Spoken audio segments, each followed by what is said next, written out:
Welcome everybody. Dr. Porter, I think I see that you're with us now. Welcome. Thank you.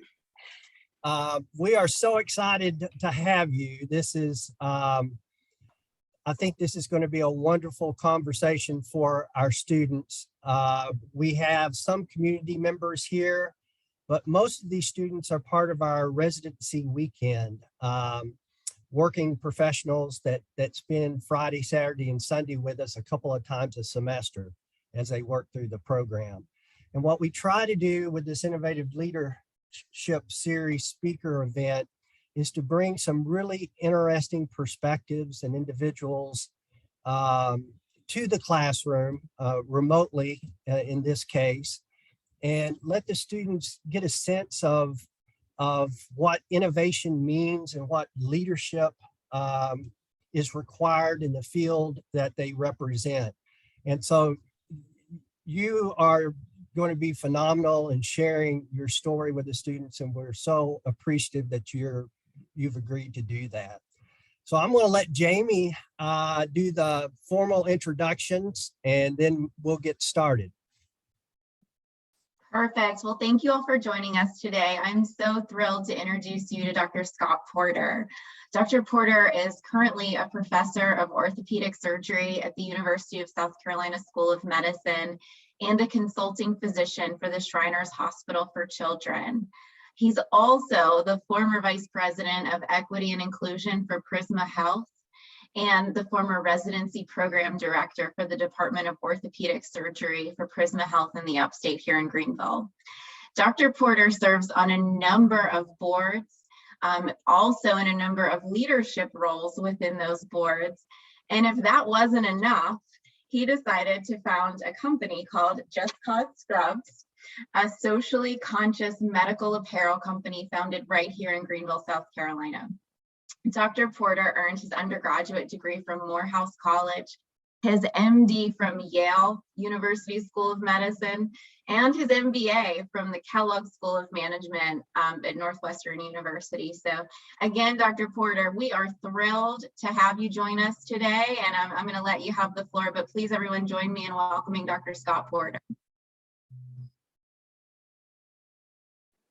So thank you, and this is interesting. So most of the talks that I give are to medical people, and the interesting part is that those are completely different talks, and they differ on a number of variables, and this is a lot more enjoyable because I'm hoping that it's a lot more interactive.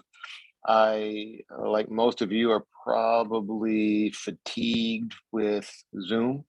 I know my earbuds are on fire by the end of the week, and if I were at home, I would have the big ear things on because my earbuds hurt so badly. With this, however, there's an air of intimacy that is completely lost, and so without knowing, without seeing faces, without reading the room, you know, we're just going to have to do what we can to make this enjoyable. So I'll start with kind of the journey that I had through this. And Matt, while I'm talking, I'm feverishly looking up that model that you sent me. If you could text it or email it to me again, or even share the screen and just put it up at some point, because I think that we can just have a very good conversation with Q&A and whatnot on that model. Okay. I just love that model, and so, but I cannot find it to share, so I'll just ask that you do it. But no problem. Thank you. So again, I'm Scott Porter. I've been in the upstate of Greenville now for 12 years. Born and raised in Ohio. I have a son at Clemson, so as a lifelong Ohio State fan, it pains me every 6 months to write a very hefty check to Clemson, and I have exactly 2 more checks left, and then I can go back to wearing my Ohio State gear with pride, and putting the purple and orange stuff in the back of my closet. I have 3 other kids, and I have the blessing of having some really good schools and some things that I've done that has, I think, set me to where I am right now, with the visions of entrepreneurialism that is founded first on helping society and second on profits. And I think that I don't take it for granted. I'm blessed by my day job. My W-2 job does well. I tell everyone that my wife and kids have all of their needs met and most of their reasonable wants met. And so none of this is a money play for me. As a matter of fact, I could I could do a lot better by not trying to start a socially good startup that gives away half of its net profits, which is a ridiculously stupid business model, but it makes me feel good. So the whole thing got started, and then we can kind of take some questions. That's awesome. So the whole thing got started years ago when I started a charity that was essentially created to help the patients that I operate on. And so the kind of surgery that I do, or the kind of cancer that I do, patients aren't having the ability to just go in and out. They get an infusion, they go back to work, or they get a small surgery and they go back to work the next day. The stuff that I do is unfortunately more involved, and patients are oftentimes left with no resources and no ability to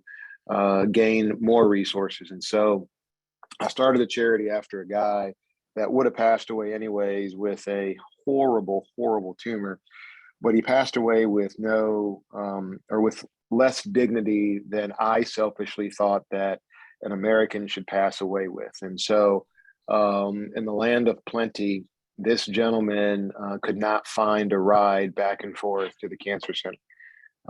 This gentleman could not find a ride back and forth to the hospital, to the pharmacy. It was essentially a communal car that everyone in the family shared. And I thought that this was ridiculous. And so I started this charity in order to raise money to give to people that had these same hardships and same struggles. So over about 5 years, we were very blessed. We raised about $250,000, and we gave away most of that to patients to pay their bills and do whatnot. The problem, though, is that this haven that we thought we created to drown out the difficulties, emotional difficulties of caring for cancer patients and cutting cancer out and spending 10 hours doing whatever only to have them die the next year. Well, my board started to die. And so this haven that we had created began to be afflicted by the same ills as the workplace. And so what we then did is pivot. So at the same time I started this, I was getting my MBA. The business plan was actually my end of the MBA capstone project, and for the charity. And so I was getting this entrepreneurial bug. And about 5 years into the game, 6 years into the game, I thought, why don't I try to make this a for-profit business? And that way I can introduce a degree of sterility, if you will, that would allow me to still do the philanthropic aspect, the helping people aspect, but then also allow me to have some fun, since I had been bitten by this entrepreneurial bug. And that's how Just Cause was formed. And so fast forward to where we are now, it is this model in a nutshell. And as we were talking earlier, Matt, Jamie, and myself, we were saying these very things, and then he throws this up, and it was like, eureka, this is exactly the process that has been happening in the last 3 years or so with our current business. And so right now where we are is we sell scrubs and corporate apparel, and we sell the process of embroidering. We sell all of those kinds of things so that we can have almost a soup to nuts for any medical practice, any medical office that you could think of. And the idea is we give 50% of our profits away to charity. Again, I am blessed, and the play here was not money. The play was emotional stability for me, and having a little fun. And so we give 50% of our profits away. We tell the state and everyone else with whom we're registered that we are shooting for a 15% margin. So we give 7.5% away. And up until this year, we've been running, it's a startup, right? It's a startup in a very competitive market, and it's a very competitive commodity market. There's no points of differentiation of scrubs. I don't care who you talk to. There aren't very many points of differentiation for scrubs. Scrubs are scrubs. But we've inserted this point of differentiation that is actually rather defensible because of how ridiculously crazy it is. And what we truly therefore sell is this point of differentiation. We just wrapped it in with a scrub, but we could sell pencils. It doesn't make a difference. What we are selling is the ability for an individual that is experiencing all of life's pressures and all of life's stressors to get into the philanthropy game by doing what they would already do. But if they do it with us, they can elect somewhere for this little bit of money that it generates to go. And just like every beach on earth is made up of individual grains of sand, and every fortune on earth is made up of individual pennies, I think every philanthropic effort is also made up of these small tokens of good gesture. And so 7.5% is not a lot of money on a $50 purchase. But again, the $50 purchases add up. And so that's where we are. And that's kind of the very, very quick journey that this company has made. But I think that what I would hope that we could do today, because I'm learning just like all of you. I am a 50-year-old recovering cancer surgeon. So it's not like I am Warren Buffett. No one in my family went to college. It's not like we've got family money. No one passed a business to me. So just like you guys, I'm learning, and I can tell you any number of stories of headaches and what I would do differently. And I was teasing Jamie that my first book is going to be one hell of a book when I finally make it big and write my tell-all Jack Welch type autobiography book. So with that, I can shut up. I wanted this up so that we can maybe answer or ask and answer questions on this framework and answer it with this framework, because I think that this framework is so good.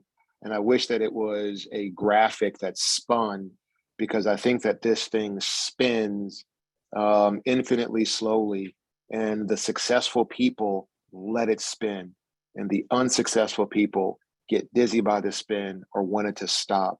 Whenever you change your resource, your team and your opportunity changes. There's a spin.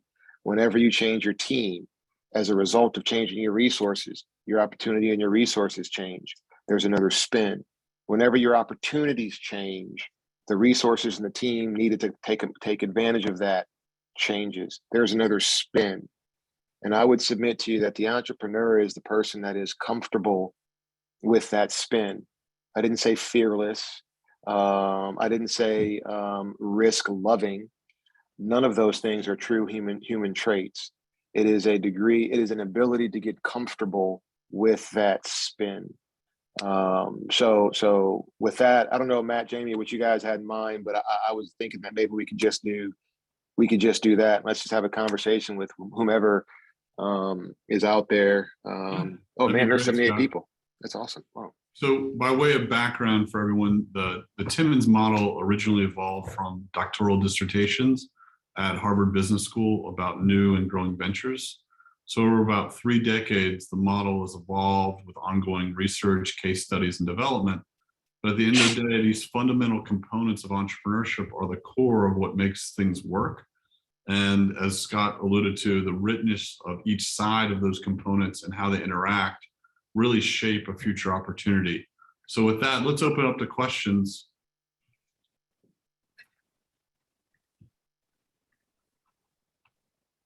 I'm going to check the chat. If you want to go into the chat, feel free. Yeah, chat or just even ask straight away. Makes no difference to me. Good afternoon, Dr. Porter. Can you hear me? I certainly can. Question for you regarding your initial product offering. How did you choose what you're going to offer right off the bat?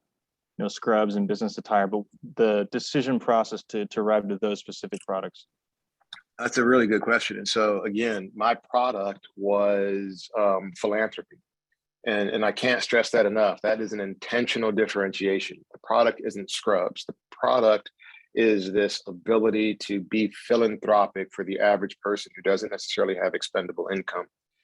The vehicle through which we are choosing to do that is scrubs. And the only reason is because I've been wearing scrubs for 25 years. That's it. I wish there was something more, something deeper. I had some epiphany or some vision at night, but that's not the case at all. I wear scrubs. When we thought about this, figs and some of these other designer scrubs wasn't as big as they are now. I thought that this was a market that I understood. And I'm very blessed to have a Rolodex of leaders in healthcare. And I thought that I could leverage that Rolodex. The initial idea, this shows you how the opportunity thing, the initial idea, and those of us that are, I don't know how old people are, but I know Matt would remember back in the day with Magic Johnson and Larry Bird, and they would go on courtside at the beginning of the game and they would rip off their sweatpants. The original idea was for a pair of pants that I had sketched out. I still have the sketches that would allow a surgeon to get to an operative site without having the patient to undress and without having the patient to have to wear those humiliating Johnny coat gowns that people wear in the hospital. That was the original plan. But the problem with that plan was opportunities were hard to come by, and the resources needed was beyond what the bank of Scott and Sarah Porter was willing to put up. And so, but I still have, I think, 170 pairs of those pants in my garage. If anyone wants a pair of pants. Those pull aparts from the 80s were awesome. They were, thank you. This was, I thought, yeah, but you can't imagine how much it costs to bring a brand new product, cut and sew product to market. It's cost prohibitive. And so the idea was that we could go to something that was already produced and we could offer that. And then so the model switched from one of manufacturing something de novo to one of a dropship business. So just to recap on that, if you don't mind, Dr. Porter, as long as your product offering is really the philanthropy, you don't care what you represent necessarily, or does it have to be healthcare? Another great point. And so, so this goes back to the opportunity and team part. So at first, I thought it was going to be all healthcare. And if you look at the numbers, healthcare is, I can't remember the latest numbers, but it's like a $20 billion business if you look at the entirety of the offerings. And so in my mind, you go to business school, you learn about all these numbers and you market share. And I'm sitting here thinking, man, if you just get 0.1% of that, you've got, and all of these wonderful things, but then you kind of forget about the fact that you've got to get to the 0.1%. And so how do you do that? Well, if you segment the available market to just healthcare, which is reasonable for a surgeon to do, you completely eliminate everything else. And so the team changed when I bought out my partner in July of last year, August of last year. And with the new team changing, the opportunities changed. So the opportunity came before us to transition from just scrubs to scrubs and office attire. Anyone who goes to a doctor's office knows that the front office staff aren't providers. They may or may not wear scrubs. They will generally wear polos or fleece or soft shell jackets or those kinds of things. And so we had a connection with one of the nation's leaders in wholesale, and they offered all of these things. And so we had an opportunity to transition. We did that in December. And I would submit that this will be, knock on wood, from some deals that just happened this week. This should be our first profitable year. And the majority of that profit is not going to come from scrubs. It's going to come from polos and jackets that a hospital system is buying for the non-provider people. So we're thinking now even about changing the name, maybe a DBA, and just making it Just Cause or Just Cause Apparel or something. So I'm still, this is how flexible we are. I mean, this is right now. I just had that meeting with the team yesterday that we need to change our name. So Scott, a couple of questions here in the chat, and Max, I'll come back to you. Talk to us about the early team and then how that team has transitioned. So the early team, another great question. So the early team was the father of a mentee of mine that wanted to go into med school, et cetera, et cetera. This was a cool kid from Christ Church that was a junior, I think, at Christ Church when I started thinking about all of this. And when I think it was his senior year, or it might have been his first year at Washington and Lee, I showed him, he was asking what I was up to, and I showed him the sketches and this, that, and the other. And so his father was a textile expert. He used to work for Milliken, right? Opportunity. So I thought this would be a great person to partner with. And so we did. And he is a wickedly smart, laser focused logistics guy. And he has his own businesses. There is a massive difference between an entrepreneur and a self-employed business person. They are not the same. And so there was creative friction for about 2.5, 3 years between me and him, because I have a job. I don't need to be self-employed. What I am trying to do is to create a vision, a movement. I am trying to be an entrepreneur. And if you go back to what I said earlier, it's not as if an entrepreneur, and I think I am, maybe it's being a little egoistic, but I think I am. And it's not as if an entrepreneur doesn't appreciate risk. It's not as if an entrepreneur doesn't appreciate this model. An entrepreneur just simply compartmentalizes that risk and then leans into this model. So I couldn't get him to compartmentalize that risk, and I couldn't get him to pivot as quickly as we needed to pivot.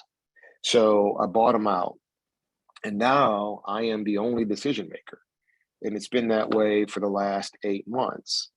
And if you look at what we are doing in the last 8 months, And what we just locked up this week, we've done more in the last 8 months than we did in the previous 2.5 years. And so the new team now is a team that I am putting together. And I'm not doing this or saying I'm some great whatever. But what I think I have is, and cancer kind of gives you this perspective. It ain't as, whatever we do, it ain't as bad as going in and telling someone they're about to die. Right. So I had to have that conversation this week with an old patient of mine who died yesterday. That's a hard conversation, right? That's a hard life. This is not. So the new team I have is one that is intentional, where strengths and weaknesses are balanced. And that was the team meeting that I had yesterday. Since one of the team members, and I was wrong, one of the team members came on board, and it's a small team. I've got 3 core. I'm about to have coffee with a potential 1 at 3 this afternoon. And one of the core, I love her to death. I set her up for failure. And we had to have that conversation yesterday because she's costing me thousands of dollars. And as a startup, I can't do that. So the team is evolving, but it is an intentional evolution. And I love that aspect of this. I love reading people. I love having those conversations. And so we had that conversation yesterday. We have pivoted her to something else. And I think it's going to be fantastic. So Scott, a couple questions here. We understand the opportunity, the charitable opportunity. Can you help us describe or articulate the entity structure that you've chosen? We have a couple questions in the chat about that. You know, as a statutory corporation, a 501c3, is there a lot of folks always want to, when they want to be entrepreneurs, they also want to give back. So how did you structure the company from the outset in that regard? Poorly is what I would say quickly, but so early on, again, I transitioned the charity that I had into this. So a charity cannot be a part owner of any other corporate structure than a C Corp. And so we had to structure it as a C Corp. And again, early team, whole thing. So fast forward to now, I have bought out the position of my charity, and the charity is now put on ice, formally with the state. So I still have it, but I'm not doing anything with it. We just file a 990 and we're good with the state to the next year. So it's formally on ice. We still are a C Corp though, not because I want to be, but because we've operated on loss, or with a loss rather, for the last 2, it'll be 3 filing periods. I have a lot of tax credits built up. So this year, let's say we make $500,000 this year. I'm just throwing it out. Well, let's just say we make $250,000 this year. I use up the whatever 100,000 of tax credits.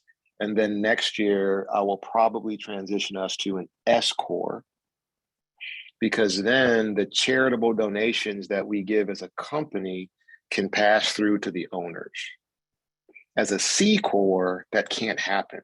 Right. The charitable contributions stay with the company, but you can only write off up to, I think it's 10% of what you give. I can't, it's not the entire amount. So an S Corp makes more sense for me and my buddies who are investors in all of this. And right. So pass through losses. Yeah. So we can pass through those charitable contributions. I looked early on into the whole B Corp thing. My understanding is that is not a federally recognized designation. It is recognized by some states. South Carolina is not one of them. And there is no tax benefit for a B Corp. My understanding, I'm not a tax lawyer or an accountant, but my research And so I couldn't think of any of the benefits that I would get for the massive paperwork to be a B Corp. The marketing is not going to be any better than me saying I'm giving 50% of my profits away, and here is the Secretary of South Carolina seal that says I'm doing it, right? I can't think of any other marketing. So that's where we are. That's where we are now. I wish I had started it as an S Corp from the very beginning, but I didn't know any of this. I learned on the fly. Thank you. Dirk, did you have a question you want to follow up on the B Corp stuff, or are we good there? I'm good, Matt. Thanks. Okay. All right. So, Woody had a pretty good question about, and Woody, I don't know if you want to go ahead and ask it directly, but I can do it for you if it's easier. Your advice on attaining alignment of the spin when it comes to family and partners. As things change, how do you inform them? How do you update them, good or bad? Because you're right, things do spin, things do change according to this framework. And with that comes hard conversations sometimes. So I don't have any family involved in this business. I have only friends. The only buddies that I have in this business are true buddies, and none of them are playing with their mortgage or tuition money. And so it makes conversations a lot easier. And every one of them know that whatever they've put in, I've put in 15 times more. And so it makes conversations a lot easier. To answer your question, though, I've got a good buddy of mine that Steve Johnson with SCRA. Many of you guys may know him. He is fantastic. And he gave me an idea that I started to implement last year. And that is, I send out a quarterly newsletter with all of the good and bad. I take snapshots of the financials. I take snapshots of the bank account so that it's not my words, they're snapshots, so that everyone who has invested knows what's going on. I kind of made up the template based on some model that's all online. And so there are different sections to the template. And once a quarter, I fill this out and I email it to my buddies who are investors. Okay. And then I think Andrea had another question. How do you determine who is receiving your funds on the flip side? So that has evolved as well. Early on, the only recipient was my sarcoma charity. That was not very smart, since there are only 10,000 sarcomas a year in this country. And so you are significantly limiting your potential customer base. So then we thought, why don't we just make it to any charity? But then you've got to limit that because of paralysis of choice for the customer. So we then based it on charities that were near and dear to my heart. It was that simple. As long as it's a 501c3 and it was near and dear to my heart. So JDRF, one of my best friends, sister is a type 1 diabetic. Shriners Hospital. My wife and I met at the Shriners Hospital. She was a Shriners nurse. National Pediatric Cancer Foundation. Obvious, I cut out pediatric cancers. And I can go down the line, and that's how they were chosen. Again, opportunity, resources. So when we first started this, I thought naively that if I simply told the masses, told the world that you could pick the National Breast Cancer Foundation, that I would have women all over the country flocking in droves to my site to buy scrubs. That is not the case at all. Many of the healthcare providers are very price inelastic, and it is very hard to move many providers off of Walmart or Amazon.com scrubs. And so that model began to have holes poked in it. The other problem with national charities is that they're oftentimes, learn this the hard way, there's oftentimes a minimum contribution. So we see these commercials and think, oh my gosh, the philanthropy, the philanthropy, the philanthropy. Call those organizations and you will see that it's, oh my gosh, the business, the business, the business. St. Jude's is a perfect example because it almost made me upset. It did make me upset. It's $100,000 minimum. So if you call St. Jude's and you say, I want to help, I want to have an event and all the proceeds go to St. Jude's, they will say that's fine as long as those proceeds are greater than $100,000. Susan G. Komen, the National Breast Research Foundation. I can go down the list. Make-A-Wish of that. Best Friends out in Utah for pet charities. So it was really discouraging that the idea wasn't as good as I thought it was. And so the opportunities were drying up, which is where new opportunities came onto the scene, which then required new resources. The new opportunities were smaller charities in these areas. So if you get a small charity in whatever city or town, you deal directly with the executive director. They'll sign whatever they want. If you give them $5,000, they are happy. They will hustle. They will get you organic content for your social media. They will do whatever it takes. If you go with National Figure Out Whatever Foundation, you will get none of that. And you will be begging every year to get your paperwork signed, et cetera, et cetera. So what I have now, where we have transitioned, I think very nicely, is we are beginning to jettison all of the national charities as our reputation creeps up. We no longer need them to validate us. And we are teaming up with healthcare systems and large groups that have their own local charities that they enjoy. And as long as it's a 501c3, we can make that happen. That's great. Thank you, Don. Max, I know I cut you off earlier. Did you have some other questions you wanted to ask? No, just one finishing thing, Dr. Porter. I Yes. just wanted to say, if you ever wanted to expand your offering into footwear for healthcare, I'd love to speak to you about that. It's my own capstone project here at the MBA program. So just thought I'd throw that out there. What is a foot care for healthcare? What does that mean? So footwear for healthcare, sorry. Footwear for healthcare. Yeah. So what do you sell? I don't Give them the understand pitch, Max. This is your chance. So essentially, my company, Soul Footwear, we make footwear designed specifically for healthcare workers. So, blood and guts, that type of stuff on the shoes, it's a big problem. So with this shoe, you can wash it off with bleach, everything like that. And yeah, that's essentially it. We manufacture the shoes in South Carolina. You manufacture them here? Yeah, in the US, yeah. So the price point for these shoes are? Well, we can work that out. We're still sort of in the beta stages, but I just wanted to bring it up. That's all.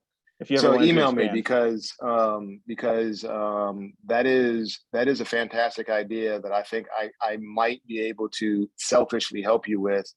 So many, me and a couple of my boys in the OR, we wear boots. I just bought a pair, so I go out to a boot shop and I wear what we affectionately call poop kickers. I don't know who's on the.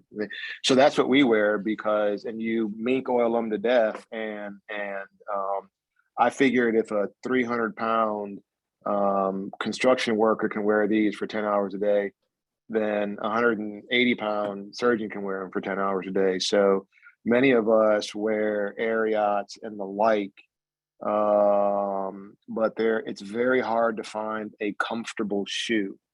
Everyone swears they have a comfortable shoe, and I pay about $200 for my boots a year because they get grimy, they get really, really nasty. And so So yeah, just email me, man, Absolutely. And we can talk about that. So think What about else? a boot for a sneaker, and that's what sole is. Yeah. What else? Thank you. Love it. All right. Couple questions, when we look at opportunity, as these opportunities are shifting for you, especially into the corporate apparel, then you go into totally different supply chain issues. So can you speak to maybe how COVID has impacted that, your lead times, what's changed in that regard? Because everything changes with that, correct? It does. And so the supply chain has been amazingly difficult. As an example, the deal that we got this week was a deal for about 4,000 polos and about 8,000 scrubs. And it also was going to include 15,000 backpacks. So again, I'm very blessed. I have no idea why these people tolerate or like me, but I have contacts at various places that help tremendously with the supply chain. And so I talked to there's a huge $800 million company called Charismatic. It used to be called Strategic Partner, and they sell. They're the biggest sellers of scrubs in the world. And so for some reason, one of the VPs has befriended me, and he is everywhere for these polos, and they can't find these polos. So you've got to go back to your customer and say, I know this is what you want, but we can't get them. They wanted that backpack. And so I had my other buddy, I don't know if anyone out there has heard of Maven bags, Maevn. So that's another, it's another 9-figure company. They're fantastic. And for some reason, the owner, the minority owner of that, loves me. I don't know why, but he loves me. And so I called Chris and I said, dude, we got this. It's on the hook. We need this, that, and the other. And so Chris designs a bag for this healthcare system just to help us to land this big deal. And we had it. It was on the hook. Everything was good. And then we start talking about shipping. And a year ago, we could ship an entire container from the Middle East or from South Asia for about $15,000, $20,000. This year, that same container is $36,000. So the per unit shipping costs have gone up tremendously. Last year, we could have shipped it for an additional, I don't know, $1.50 a unit. This year, it's $4 a unit. And there is a very good chance it's going to be sitting out in the Pacific Ocean for the next 5 months, waiting to get unloaded. Then you could go to air. But I'm sure you guys, and Max, I'm sure this is part of your business model as well. You go to air, well, air doesn't get cheaper if you ship more. It's a flat, whatever the weight is, times the dollar per weight. It's $6 per unit to ship by air. So we lost that bid, even though we were going to make them custom garments. And so the idea that people will do something for philanthropy has been a huge learning point for me. They will, to a point. And the supply chain has really brought to bear that businesses have a fiduciary responsibility to their shareholders, et cetera, et cetera.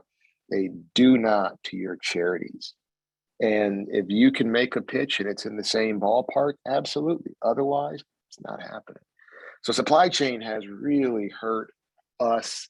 We don't have the ability to command a market share, presence, discount. We are just at the whims of whatever's in the general population of of inventory at these massive places. This is great. And then, thinking about the fact that you're using this nonprofit approach to generate that kind of business, do you think it's beneficial, looking at all your friends and others that that have, the for-profit side? Do you think it's beneficial for these other companies outside of your space to have that nonprofit spinoff, foundation, or what have you? Just from an overall strategy perspective, do you think that resonates a lot? Because I think it. Go ahead. Go ahead. I think it absolutely does. I think if you look at any of the literature out there on cause marketing, et cetera, the current bulk of purchasers of these kinds of goods are millennials. And if you look at what drives millennial purchasing habits, it's socially conscious companies. And this is the very reason why so many companies are in fact going to some type of a model where they give away whatever it is. Amazon Smiles is the one that everyone knows about now. Amazon Smiles gives away 0.001%, I think, of their revenue. But on $1 trillion, 0.001% is a lot of money. So I don't knock them at all. But the point, though, is that benevolence, I think, only gets you so far, and market forces get you the rest of the way. And there are market forces now as individuals are competing for the dollars of a group of people that have changed the profit equation considerably. And I love it.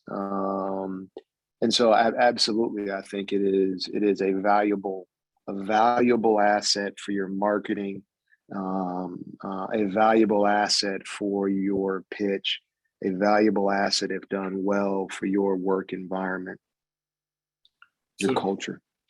So now that you're thinking of maybe a rebranding, right, and dropping the scrubs off the name and Just Cause, how further afield outside of healthcare might you go in the future, or do you still stay in your lane?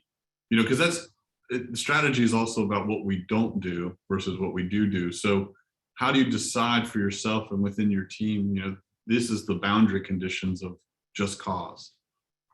You mean in terms of, offerings. Give me an idea of what you mean. Like in terms of the offerings, right? Because now you might move into jackets and other things. And so we've already moved, and I'm a big fan of case studies in B school. And Snapple was one that I just loved reading about, with the perils of trying to be too much for everyone. And so I think that growth comes by exploring opportunities that are brought before you are trying to make new opportunities de novo, if that makes sense. And so if I, for example, were trying to sell underwear, undergarments, that doesn't fit at all with what we are doing. If I'm trying to sell outerwear that is for the elements, right? So down jackets and those kinds of things, it doesn't fit at all with who we are. But if it is something that a healthcare provider can use, then I think that is in bounds. And if there is bleed over to a non-healthcare provider market, I think that's all the better. But again, it's a very deliberate avoidance of things that are not directly relatable to that core initial target. Excellent. Max, there is a chance for these shoes, my friend. So no, I think that there absolutely is. There's a shot on goal for a meeting here. All right, so with the 10 minutes that we have left, I just want to open up any other final questions. And then, for you, Scott, kind of give us kind of your final thoughts or parting advice for these budding entrepreneurs, budding graduate students here. I will say one thing that I did the same thing to Furman. I'm not sure why it happened the same week, but a couple of days ago I had to go downtown for the Furman thing, and this is what I told them, and it's funny how people hear it, but I don't think that they really internalize it, and that's this: get married to the end dream and not to the road to get there. So I know what I want in 5 years. The manner in which I get there, as long as it's moral, I really don't care. I want to have a massive philanthropic footprint. The manner in which I get there, I am not married to at all. Someone can come and give me an idea, and I love it. I will give you an example. There were a couple of ideas that were pitched, and one in particular, I said